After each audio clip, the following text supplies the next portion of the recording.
안녕하세요. 코인 날라주는 남자입니다. 비트코인 가격은 마운트 곡수와 여러 가지 변수가 겹쳐지면서 다시 한번 조정을 맞았고 66K에 위치하고 있습니다. 오늘은 이더리움 현물 ETF와 마운트 곡수가 비트코인과 코인 시장에 미친 영향에 대해서 분석을 해보고 그것보다 더 중요한 변수가 움직이고 있습니다. 코인 시장을 뒤흔들 수 있을 가능성이 있기 때문에 마지막 부분에 이 내용 또한 같이 분석해 보도록 하겠습니다. 어제 코인 시장은 무엇보다도 마운트 곡수의 물량이 분배가 되고 이게 크라켄으로 이동을 하면서 이동뿐만이 아니라 실제로 크라켄에서 이제 유저들한테 분배가 된 엄청난 사건이 발생을 했습니다. 이 과정 속에서 비트코인 가격은 67K 초중반대에서 65K 후반대까지 조정을 맞았고 실제로 마운트 곡수가 2014년도에 파산한 이후로 처음으로 채권자들한테 비트코인을 분배하는 역사적인 사건이 발생이 되었습니다. 분배를 위해서 마운트 곡수는 두 개의 거래소를 이용을 하는데요. 하나는 크라켄이고 또 하나는 비트스탬프입니다.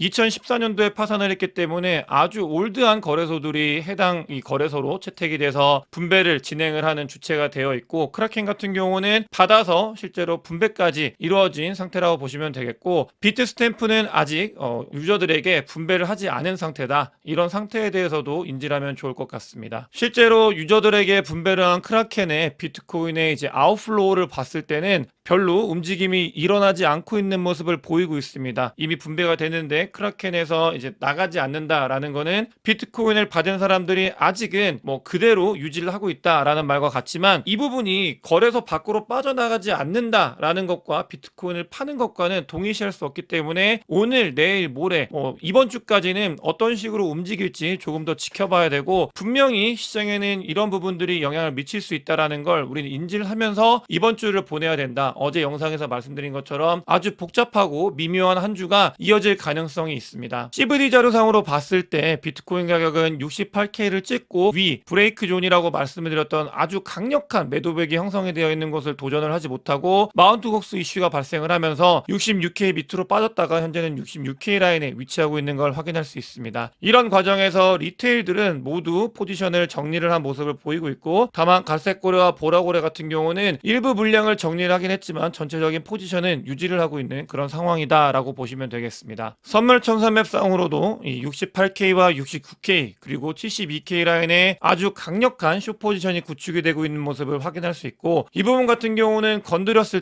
여기서 건드렸을 때 더 진해진 모습을 확인할 수 있습니다. 그만큼 올라오는 거에 대해서 굉장히 불편하게 바라보고 있는 세력들이 분명히 존재를 하고 있고요. 뒤로 마운트 곡수 물량이 실제로 분배가 되면서 66K까지 내려간 모습을 확인할 수 있습니다. 롱 포지션 같은 경우는 65.3K에 아주 강하게 형성이 되어 있는데 이 부분을 건들지 아니면 여기서 반등을 할지 주목을 해봐야 되는 부분이고요. 다만 이런 상황에서 고래들은 이제 롱 포지션에서 숏 포지션으로 포지션을 일부 정리하는 모습을 보이고 있습니다. 현물 고래들 같은 경우는 비트코인을 그대로 들고 있지만 선물 고래들 같은 경우는 비트코인의 하락에 베팅을 하는 양이 점점 증가하고 있는데 이 부분 같은 경우는 고래들이 중장기적으로는 현물을 가지고 있음으로써 비트코인의 상승을 믿고 있는데 지금 현재 단기적인 이슈들은 분명히 비트코인이 일부 조정이 올 수 있기 때문에 해칭의 수단으로 숏 포지션을 구축을 하고 있다. 이런 식으로도 해석이 가능한 부분이고 실제로 비트코인의 선물 거래에 있었을 때 고래들은 숏 포지션으로 전환을 하고 있다는 걸 데이터를 통해서 확인을 할 수 있습니다. 그만큼 이번 주는 변동성이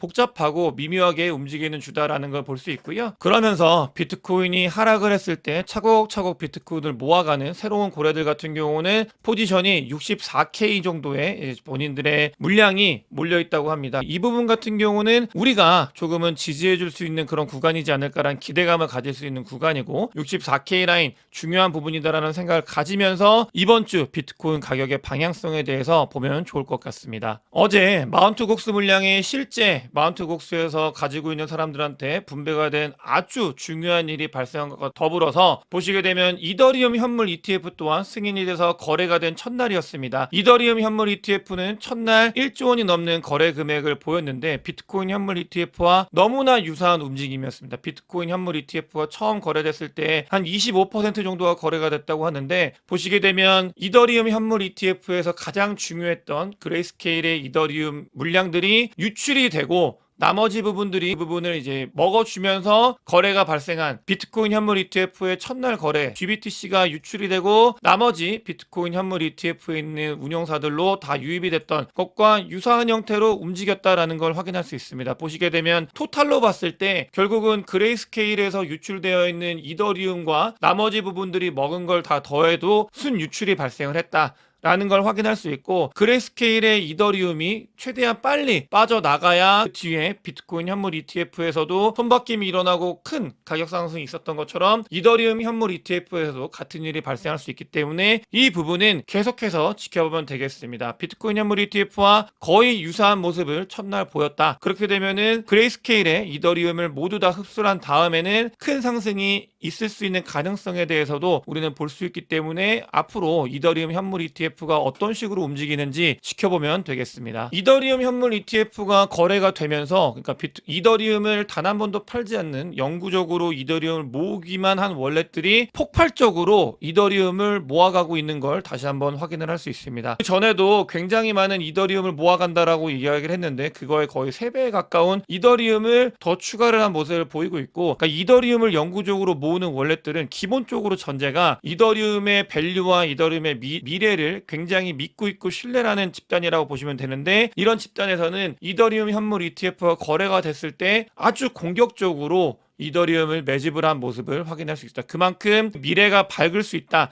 비트코인 현물 ETF가 거래가 됐을 때 반복적으로 말씀드리지만 처음에는 셀더 뉴스로 시장을 좀 안타깝게 하락을 시켰는데 그 뒤에 손바뀜이 모두 일어나고 나서 강력한 상승을 만들었던 것처럼 이더리움 또한 이더리움 현물 ETF가 처음 거래가 됐을 때는 좀 안타깝게도 지금 그레이스케일의 물량을 소화하는 이 부분이 존재를 하죠. 하지만 비트코인 현물 ETF 때보다는 훨씬 조금은 덜 하락을 했습니다. 이 부분을 소화하고 나면은 강력한 상승이 있을 수 있다. 이런 거에 베팅하고 있는 사람들이 증가하고 있다는 걸 데이터를 통해서 확인을 할 수 있습니다. 시장이 완전히 패닉셀로 얼어붙었다가 다시 반등을 하면서 조금씩 볼륨량이 증가하고 있습니다. 이 볼륨량 같은 경우는 인플로우와 아웃플로우를 더한 모습인데 이 부분 같은 경우는 중요한 부분이 불장이 되었을 때 들어오는 물량이 많아지기 때문에 이렇게 불장 때는 보시게 되면 인플로우와 아웃플로우 볼륨량 자체가 굉장히 상승을 하고 있는 걸 확인을 할 수 있습니다. 이 부분이 조금 더 늘어나야 사람들의 관심이 이제 코인 시장으로 몰리고 있고 또 돈들이 몰리고 있다는 하나의 증거가 같기 때문에 이 부분의 반등은 아주 의미 있는 변화라고 보시면 되겠습니다. 리테일들이 조금씩은 돌아오고 있는 모습을 보이고 있다. 시장이 너무나 냉각되어 있던 장에서 조금은 이제 살아나는 장으로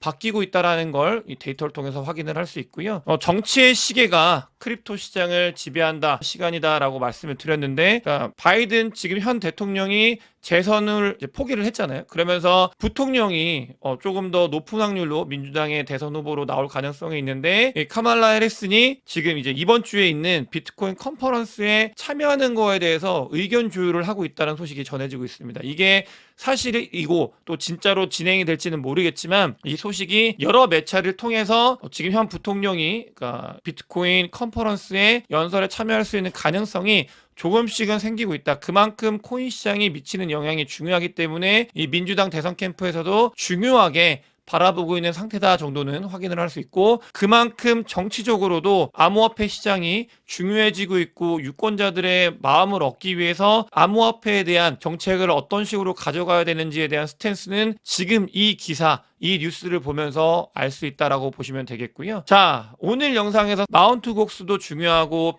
이더리움 현물 ETF도 중요하지만 가장 중요한 건 따로 있습니다. 비트코인 채굴업자인데요. 이 채굴업자 같은 경우는 너무나 중요하기 때문에 정말 멤버십에서 이 부분을 얼마나 중요하게 보고 있고 그러니까 몇 주 동안 나눠가지고 왜 지금 이제 하락이 왔는지에 대해서 분석을 하면서 정말 중요하게 보고 있는 지표인데 이 채굴자 같은 경우는 다른 사람들 같은 경우는 비트코인을 실제로 시장에 던지는 거가 일부 물량은 많을 수 있지만 잠깐 단기적인 영향을 미치지만 채굴업자들 같은 경우는 단기보다도 중기적으로 영향을 많이 미치는 가능성이 있습니다. 3월달 이후로 4월, 5월, 6월, 7월 장이 좋지 않았을 때 무엇보다도 채굴업자가 실질적으로 비트코인을 던졌기 때문에 비트코인이 하락을 했었고 그만큼 중요한데 이 채굴업자가 최근에 또 비트코인을 10,000개 정도를 던졌다고 합니다. 이 10,000개를 던진 거는 8K 이제 올라왔을 때 그때 브레이크 존이라고 말씀을 드렸고 저항이 굉장히 세다라고 말씀을 드렸는데 그때 채굴업자들이 비트코인을 10,000개 정도 던지면서 하락을 유발을 시켰고, 이 10,000개는 FTX가 터졌을 때 볼륨량과 비슷할 정도로 많은 양이다, 이런 것들을 알 수 있습니다. 마지막 저항, 그러면서 항복이 일어나고 있는데, 조금은 긍정적으로 바라볼 수 있는 부분들이, 채굴업자들의 이런 마지막 던짐은 전에는 채굴업이 재편이 되는 과정에 있었기 때문에 정말 쥐어짜듯이 던져진 거였지만 거의 막바지에 다다랐습니다. 그 이유는 비트코인의 해시레이트가 다시 우상향을 하고 있고요. 그러니까 누군가는 에너지를 써가면서 비트코인을 더 많이 채굴하기 위해서 돈을 쓰고 있는 그런 모습이 보여지고 있고, 조만간 골든 크로스가 다시 발생할 가능성이 있고, 또 실제로 비트코인의 해시리본을 보게 돼도 이 부분이 정리가 마무리되면서 이번 10,000개를 던진 거는 거의 막바지에 다다른 조정, 막바지에 다다른 항복